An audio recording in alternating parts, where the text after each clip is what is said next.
was daar wat 38 jaar aan sy siekte gelei het. Daai plek, soos juffrou gesê, het sy permanente tuiste geword. Sommige mense gaan raak citizens. Jy gaan raak 'n burger. Jy teken residency op daai plek van stagnering. Moenie 'n plek wat veronderstel is om toegegee te word 'n stopteken gaan opsit. Want die spirit van stagnering, hoor my, stagnering het die neiging om jou te beroof van kosbare tyd. Stagnering beroof jou van jou lewe. Stagnering beroof jou van jou drome. Stagnering beroof jou van jou toekoms. Stagnering beroof jou van alles wat God vir jou in store het. Stagnering benadeel jou lewe. Dat is 'n spreekwoord wat sê, stilstaande water het die neiging om te gaan stink. Stagnering is soos 'n boot wat in 'n hawe staan, soos al die ander bote. Maar die ander bote sien hy, hoe gaan hulle uitseep? Hy is goed by die hawe, soos al die ander bote. Maar hy is net daar vasgemaak. Hy's geanker by die hawe. En die ander bote kom in en uit met die vragte en produksie. En hierdie boot staan op dieselfde plek, op die een plek. Die boot ervaar nie sy potensiaal nie. Die boot ervaar nie sy doel waarvoor hy gereed is nie. Die boot kom tot stilstand. Die boot het gestagneer in die hawe. Hierdie man is by die pad van Bethesda. Hy is by die huis van genade. Maar sy lewe het gaan stagneer. Sy lewe het tot stilstand gekom. Hy is maar net daar. Hy is maar net in die hawe. Hy is maar net op boot. Maar sy doel, sy potensiaal, hy kan nie uitkom nie. En weet jy wat gebeur met so'n boot? Wat so lang by die hawe lê, hoe langer hy dan lê, begin hy boot te roes.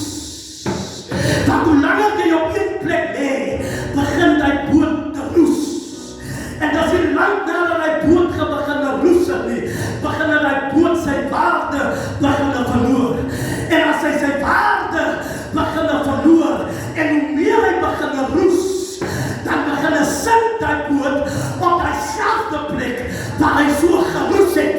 Sê iemand nou, hy sê, waak in die gees van stagnering. Halleluja, sê kom weg. Sê iemand nou, hy sê kom weg daar. Paulus sê vir die Korintiese volk, hy kom terug na hulle toe na 'n lang tyd, terwyl Paulus so evangeliseer.